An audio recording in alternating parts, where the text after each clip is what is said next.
if you don't trim your hair is going to trim itself for you. So to avoid that, try as much as possible to trim your ends in order to keep them healthy.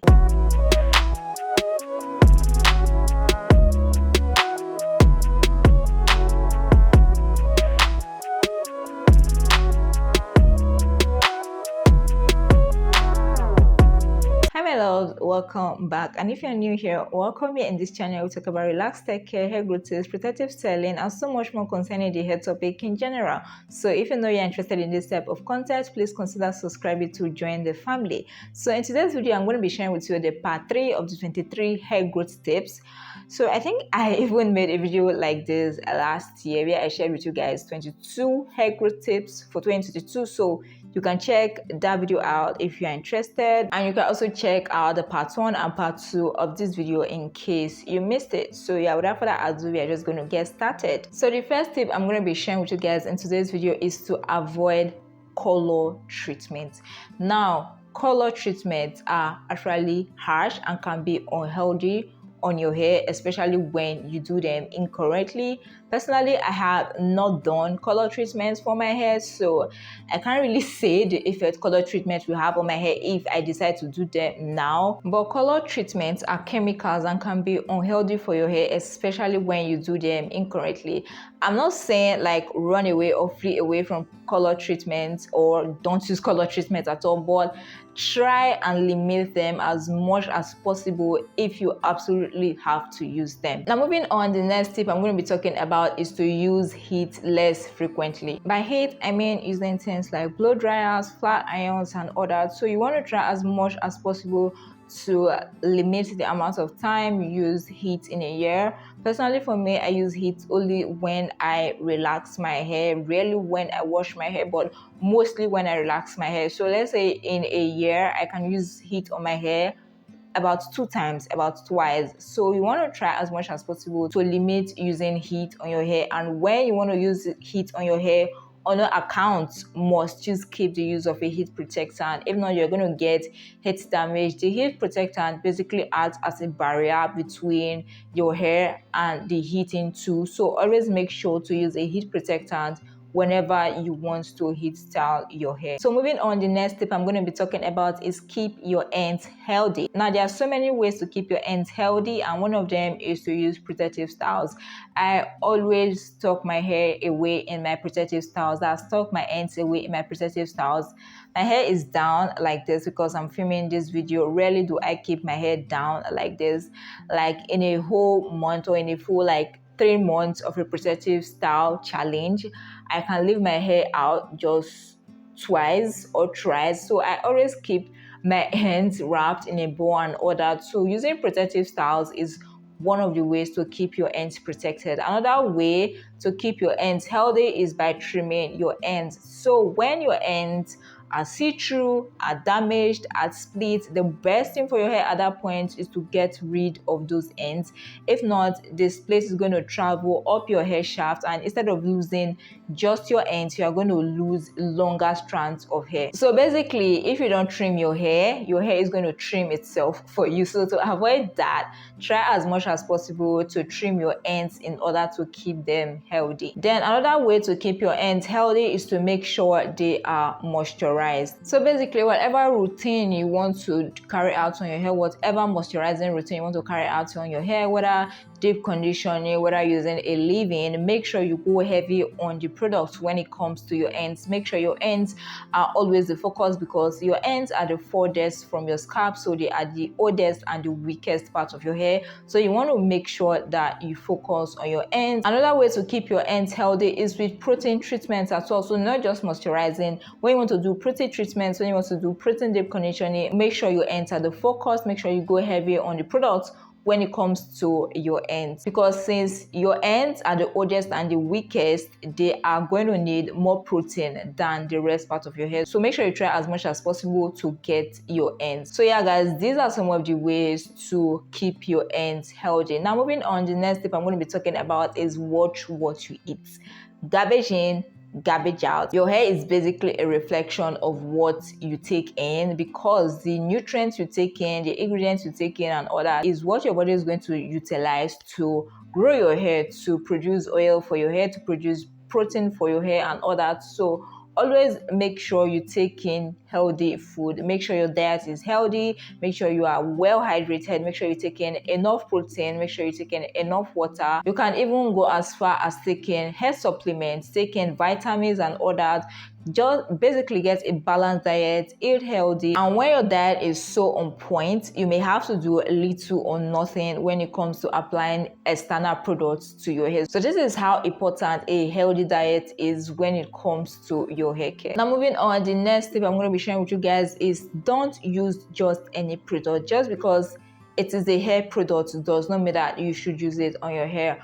First of all, is it a recommended product? Because so many people are producing so many products these days. Like, sis, be careful what you apply on your hair. Just because it says it's a hair product or is on the hair product shelf in the supermarket and all that does not mean it's going to be healthy on your hair.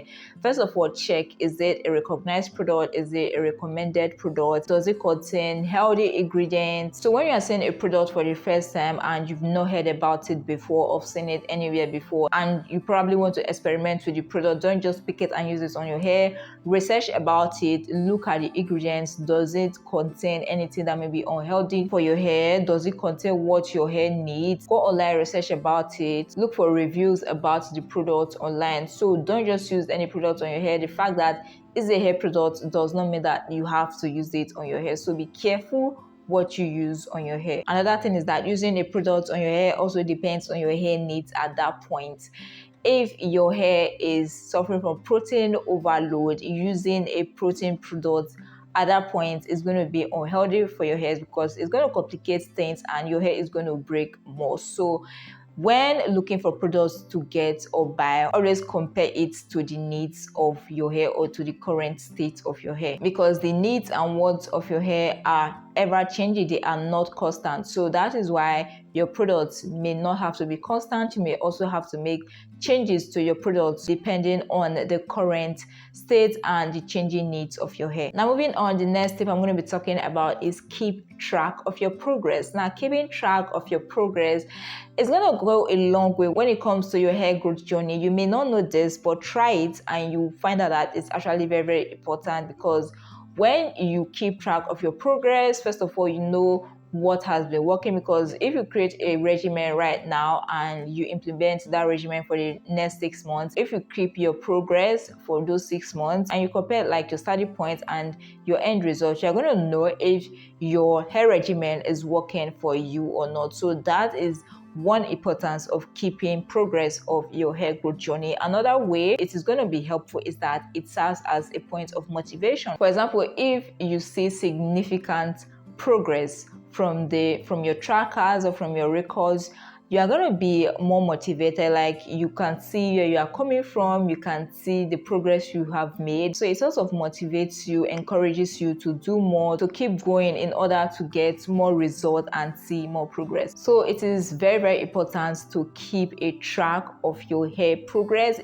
It doesn't have to be complicated. It may just be something as simple as snapping pictures, taking videos, snapping your ends, measuring your length with a tape, or measuring your length by measuring shirts and all that. So basically, just find a simple way to keep track of your progress, of your hair progress. It doesn't have to be complicated. Now moving on, the next tip I'm going to be sharing with you is get people that can motivate you when it comes to your hair journey. Now, this can be in the form of a mentor or it can be in the form of a partner. So basically, a mentor for your hair care should be someone that has attained what you want for your hair. So like when you need any advice, any recommendation, someone to look up to, someone to motivate you, sorts of encouragement, inspiration, and order to look up to your mentor. So that is why having a mentor for your hair care may be important. On the other hand, a partner is important because when you are on a challenge or on a hair growth journey with someone else, it gives you a kind of drive, a kind of push, knowing that you are not alone in this, you are in it together with someone. And then having a partner is also going to serve for accountability. So your partner can also serve as an accountability partner when it comes to your hair care. You guys can share your hair goals, your hair regimen, your hair care, and hold each other accountable when it comes to your hair routines and all that. So try to get people that motivate you. Now moving on, the next tip I'm going to be talking about is don't detangle your hair with rough nails or with jewelries. Now you may be wondering, how is this going to be like detrimental to your hair? If you notice at times, so I say in most of my videos, whenever I want to detangle my hair or carry a routine on my hair and I notice my nails are long and like rough or not so smooth, I cut them off. That is how important the state of your nails are when it comes to detangling your hair, because rough nails can actually get caught on your hair when you're like carrying out a routine, detangling, washing and all that, and it starts snapping, breaking and all that. The same thing with your jewelries, your rings and all that, they can get caught in your hair strands, snap and break. So that is why whenever I want to carry any routine on my hair, I make sure I take off any jewelry if I'm on one and make sure my nails are smooth. You don't have to cut off your nails. Sometimes I use gloves on my hair. So if you notice that your nails are not so smooth but you don't want to cut them off, you can use gloves. I know there are people that even use gloves for all their hair routines, like washing, moisturizing, trimming, every single thing they want to do on their hair, they use gloves. So even though you can get rid of those, you can actually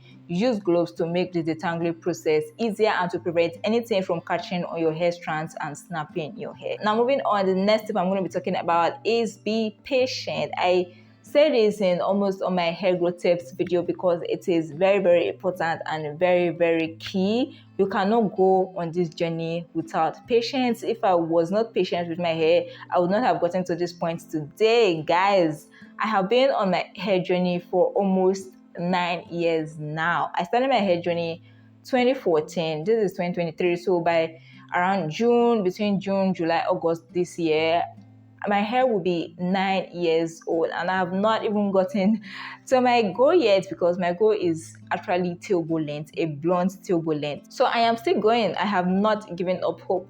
So you have to make sure you are patient. Even if you are not seeing results, be patient, keep trying, and you eventually get there. I was stuck at my hair growth plateau, which was at mid-back length. I was stuck in that state for I think about 1 to 2 years. 2 years, I was not seeing any progress whatsoever with my hair, whatever I was trying. Like, I changed a lot of things during that period. It was not as if I neglected my hair during those 2 years. I tried a lot of things, changed my regimen. There was even a time I was relaxing my hair every 3 months. There was a time I even went as low as 8 weeks in order to try different things. I tried different products, tried different regimens in order to get my hair out of that plateau. I didn't give up. I kept on going and I eventually found something that worked and got me out of that plateau, and my hair had just flourished non-stop ever since till now. So be patient, because I think it is one of the most important, if not the most important tool or value or feature or whatever you want to call it, you're going to need when it comes to your hair growth journey. So yeah guys, be very patient when it comes to your hair and you will eventually achieve and attain your goals. Don't give up, keep on going, and with time you get there. So if you watched this video this far, please share with us down in the comment section down below which of these tips you have been implementing, which of them has helped you, which of them have you seen progress with. Please share with us down in the comment section below, and please don't forget to give this video a big thumbs up if you enjoyed it. If you're new here and you aren't subscribed, please, what are you waiting for? Hit that subscribe button, turn on the post notification bell so that you get to be notified whenever I upload a new video. So I'm planning to start a new series on my channel. I think my next video is going to be the first part of that series, so make sure to stay tuned for that. So yeah guys, thank you so much for watching, and I'll see you in my next video. Bye.